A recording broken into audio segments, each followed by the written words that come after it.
ग्रामीण इलाकों तक बैंकिंग पहुंचाने की हाँ। वो वित्तीय समावेशन का एक इतना जरूरी साधन कैसे बन गई। हम ये भी देखेंगे, जैसा स्रोत बताता है, कि शुरुआत में तो काफी सफलता मिली, लेकिन आज क्या चुनौतियां उनके सामने। शुरुआत तो वाकई दिलचस्प थी। स्रोत बताता है कि कैसे वो जो कियोस्क मॉडल था उससे बैंकों का खर्चा लगभग खत्म ही हो गया। हाँ, बहुत कम हो गया था। और सबसे बड़ी बात, वो जनधन योजना। हाँ, उसके तहत इतने खाते खुले रिकॉर्ड संख्या में कि Guinness book of world records में नाम आ गया। हाँ, कमाल है ना। बिल्कुल, ये बहुत बड़ी बात थी। यहाँ तक कि प्रधानमंत्री जी ने भी, मुझे याद है, लाल किले से इनके काम की तारीफ की थी। हाँ, वो शुरुआती दौर था ही ऐसा, काफी उम्मीदें थीं, जैसा इस सामग्री में बताया गया है।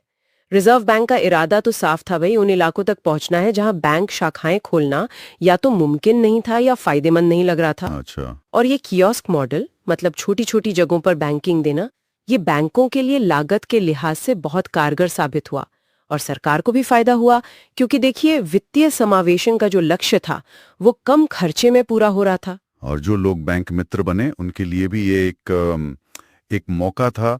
स्रोत ये भी कहता है कि उन्होंने बहुत लगन से, ईमानदारी से काम किया। जी हाँ।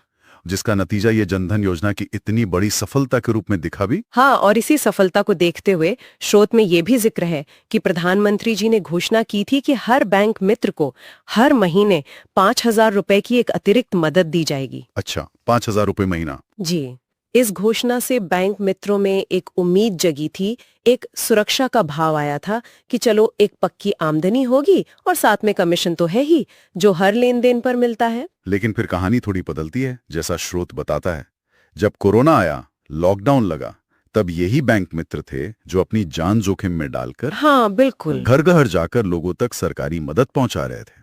वो तो एक तरह से राष्ट्र सेवा ही थी। सही कहा। और विडंबना देखिए, स्रोत हमें ये बताता है कि इतना वक्त गुजर गया, लेकिन न तो वो 5,000 रुपए महीने वाली बात पूरी हुई। अच्छा, वो मिला नहीं। स्रोत के अनुसार नहीं, और ना ही उनका कमीशन बढ़ा, बल्कि ये बताया गया है कि कमीशन की दरें उल्टे कम हो गईं। जी, और ऊपर से नई दिक्कतें आने लगी, जैसे कभी सर्वर ठीक से काम नहीं कर रहा तो लेन देन अटक गया, या फिर वो फिंगरप्रिंट डिवाइस बार बार बदलना पड़ता है, उसका खर्चा, या फिर बैनर लगाओ, कैंप लगाओ, इसका दबाव।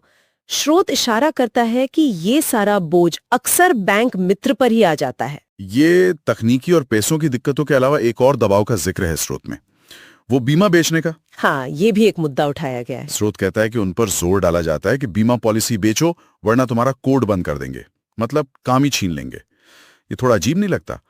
बीमा तो मर्जी से होता है ना, उस पर टारगेट कैसे? सही कहा आपने। और स्रोत ऐसे एक तरह से शोषण के तौर पर देखता है। अगर दबाव में आकर कोई बैंक मित्र बीमा कर भी देता है और बाद में ग्राहक कोई शिकायत करता है, तो स्रोत के अनुसार बैंक और कंपनियां अक्सर अपनी जिम्मेदारी से पीछे हट जाती हैं। ये दिखाता है कि जो बैंक मित्र कोरोना जैसी महामारी से नहीं डरे, वो आज अपना काम छिन जाने के डर में या दूसरी अनिश्चितताओं के बीच जी रहे हैं। उन्हें एक उम्मीद भी थी, जैसा स्रोत बताता है, कि जैसे देश में बाकी संविदा कर्मी हैं, मान लीजिए सफाई कर्मचारी या शिक्षा मित्र, जिन्हें नियमित किया गया है। हाँ, ऐसी उम्मीदें होती हैं। और शायद उनके साथ भी ऐसा हो, लेकिन स्रोत के मुताबिक उन्हें लगता है कि उनके साथ भेदभाव हुआ है। और सुरक्षा का मुद्दा भी बहुत गंभीर है, जिसका जिक्र स्रोत में आता है। बैंक मित्रों के साथ लूटपाट की, हमले की घटनाएं हुई हैं। कुछ मामलों में तो जान भी चली गई है। अरे बाप रे। और चिंता की बात यह है, जैसा स्रोत में लिखा है, कि ऐसी घटनाओं के बाद उन्हें बैंक या कंपनी से वो सहयोग या मुआवजा नहीं मिलता जिसकी जरूरत होती है। महंगाई बढ़ती जा रही है, लेकिन कमीशन की दरें सालों से वही हैं। हाँ, यहाँ ये साफ करना बहुत जरूरी है कि हम इस चर्चा के किसी संस्था का विरोध नहीं कर रहे हैं। हम सिर्फ उस स्रोत में जो बातें लिखी हैं, जी बिल्कुल, जो बैंक मित्रों की पीड़ा, उनके संघर्ष का वर्णन है, उसे सामने रख रहे हैं।